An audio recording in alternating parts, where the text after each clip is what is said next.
Hey friends, buckle up because this week we are back in London. Hi and welcome back to my channel. I'm Aaron, aka Visionaaron. This week my London vlog is bursting with color, culture, and creativity as I take you to some fun spots. This time going to explore the vibrant scene in Brixton.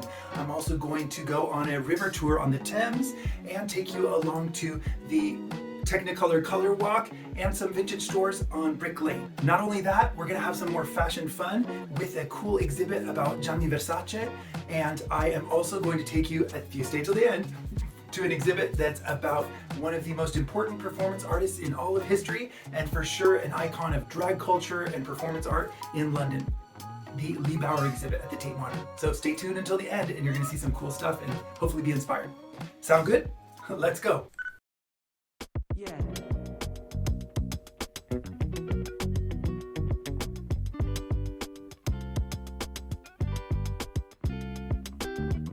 First stop, let's go to Brixton. One of my favorite things to do in any neighborhood I find myself around the world is find out if they have any charity shops, vintage stores.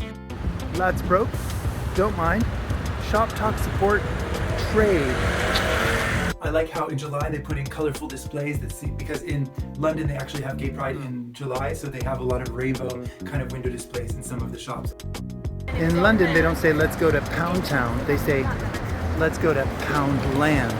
I'm always amazed about how when wandering around London and here in Brixton, the architecture and the bridges and the tunnels and arches and everything all kind of blend and fuse together like it's some kind of crazy movie set. The city itself is almost like its own art installation. Brixton has so many cute shops, restaurants, and great places for going out. There's even a Black British History Museum here to check out a little bit more in-depth culture and history. And of course, Electric Avenue, like we know from the famous Eddie Grant song.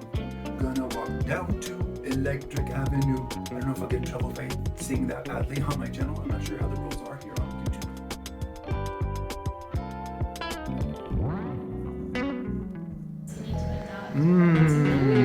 Yummy. Got my hair colored for the color walk. Now I need to do my beard and get dressed. Let's go to the color walk at Old Spitalfields Market. Today I'm going full on pretty in pink, or maybe you'd say fuchsia or magenta. Whatever it is, it's in that spectrum, or on the spectrum, who knows.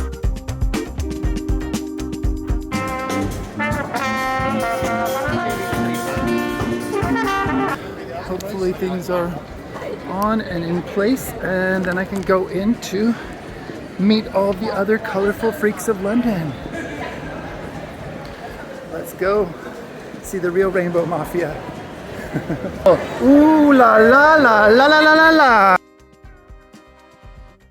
I love when I find people to match other creative souls here in London. So many cool, creative, colorful people. They've cloned us. Love to go to the color walk where everyone is welcome. All different backgrounds, all different types of people who just enjoy dressing up in bright colors or sharing their creativity with the world. And that means that once we all meet together, take lots of photos, and give ourselves our looks and poses for photographers and people that are there to photograph the different colorful people, then we usually go get something to drink together. But also I always make sure to wander the market and look for some colorful finds.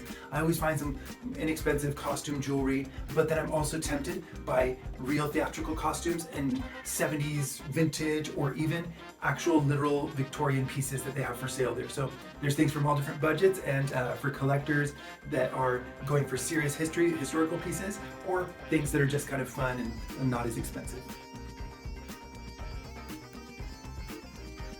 This shop looks like it's made for me. Gowns, kimonos, robes, caftans. I'm in my element. While I'm over in East London, I love to go and check out the Brick Lane area, and underground there's this vintage market that has so many different stalls and vendors where you can find a little bit of everything. You can find anything you want, from Y2K, which is popular right now, to theatrical costumes like at the Spitalfields Market, but they're in actual stalls that are there kind of permanently, so you can find a bigger inventory down there. And you just wander the maze and get lost in the amazement. Whenever I'm vintage shopping, I always run into cool people with cool individual style, and I really like this guy's hand-stitched jeans that had a little patchwork and different kind of sashiko type techniques that he added to it. And we met in my new friend Checo's little stall in the vintage market. who complimented me on my creative use and styling of a vintage kimono. I'm here on Brick Lane in this amazing vintage store with the wonderful Checo, who happens to be from Japan. Yes, I am. And I was so amazed by Ellen's outfit. because it has a kimono, and she complimented me on it. Beautiful. And whenever he goes to Japan, he buys a kimono. And then he actually interpreted it so beautifully. He actually attended today a color walk.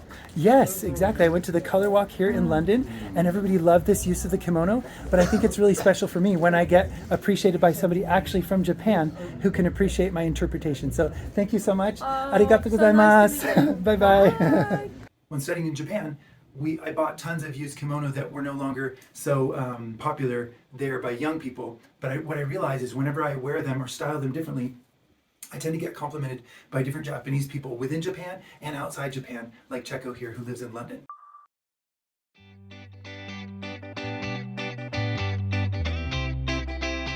I'm in London on the River Thames, and I'm about to do a river cruise for the very first time. Now, I've been to London, I don't know, a million times, I can't even count anymore, but I've actually never been on a river tour. And because I had friends visiting from the United States who wanted to go on the river tour, I was like, this is a perfect opportunity for me to do one of these things. It's pretty touristy, but also kind of fun because I've never done it before.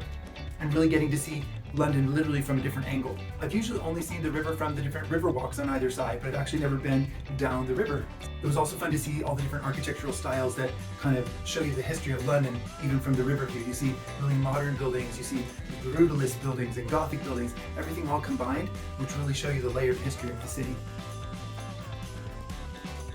And then also right at Paddington Station, there's this cool statue of all these animals that are kind of like feasting or dining together. I should dress up like one of them and go sit down with them one time for a photo or a video. It's so delightfully random, but also so delightfully London. I get that feeling a lot in London with kind of things that seem random or from so many different time periods, but when it kind of comes all together, it's like all these different time periods blended, like the city of London.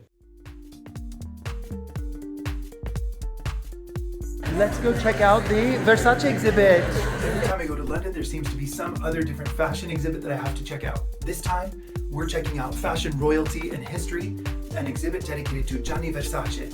So you might all know Donatella Versace, who has been the head of the house for a long time since Gianni's passing, but this was a fun event to go to because I went with my Italian friend Tate. We got to see all these different pieces. I think a lot of them were collected by Elton John and other collectors, and just kind of go through the history that really brought back a nostalgia for 80s and 90s kind of maximalist fashion. All the prints, the glamour, the big hair. There's a section dedicated to a lot of the British muses of Gianni. So you could see things from, I think it was Joan Collins, Liz Hurley, Naomi Campbell, Kate Moss, so many others basically, and they show different outfits that were made famous also on red carpet events from these celebrities. I don't usually feel very much like a minimalist, but when I'm surrounded by all these patterns and prints and ornamentation, I feel like I could step it up a notch, which is why you should stick around for the next exhibit I went to. At the end of this exhibit, my friend Tate and I had to do the photo booth thing. It's kind of fun and haven't done one of those in years, so why not strike a pose together? It's Versace, darling.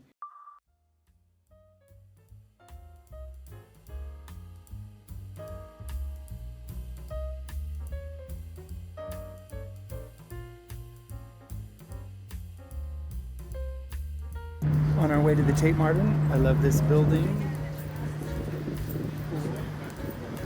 So much cool architecture that's like historic next to modern. Everywhere you go in London, there's something cool and old, and sometimes something new and modern. Ooh.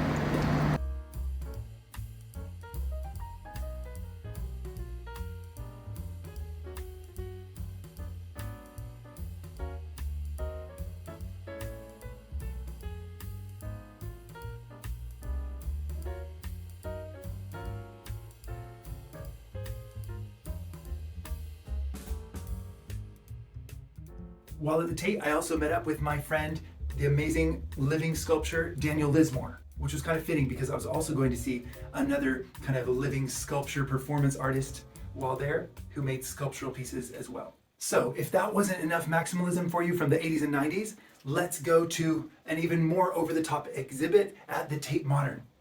I'm talking about the Leigh Bowery exhibit, which is so cool. I had seen a smaller exhibit by him in an earlier video. Go check that one out over on my channel from my last London video. But this time they really went all out, pulling all the different pieces from the archives that we have seen in almost every video or photo of Leigh Bowery, who has left a legacy. Even though his life was cut short, we find so many interesting pieces and almost like wearable art pieces that he created for his performances. His boundary-breaking work still inspires fashion designers, stylists, and drag queens around the world. When you enter the exhibit, you just see like this amazing Maximalist Star Trek wallpaper, which is just over the top, and I love it because it's kind of so random. So are a lot of things in this exhibit. They often repeated this concept from the Taboo nightclub entrance kind of policy. Would you let yourself in? Of course, darling, I'd let myself in. That's one of my superpowers. I can dress up enough to get into the cool places. That's kind of one of the things I've realized over these decades in fashion and stuff is I can always turn out a look if I need to. Even just going to the thrift shop and picking something up last minute. It's not about budget, it's about creativity. And Leigh Bowery had tons of it. Really a creative genius that I feel you can watch these different shows from big designers, from Alexander McQueen to John Galliano. You can find so many different people who have things that seem to reference Leigh Bowery's genius. I always dress to impress, but Leigh Bowery makes me realize I think I can push it a bit further, much further. He was always about boundary pushing. There's some things that I don't even think I can show you here on this video, but if you get a chance before August 31st, check it out. While at the Tate Modern, I made sure to go and check out some of the other exhibits. Some of them are things that I've seen before, but it's always fun when you're there to wander around and check everything out and view it even a second time.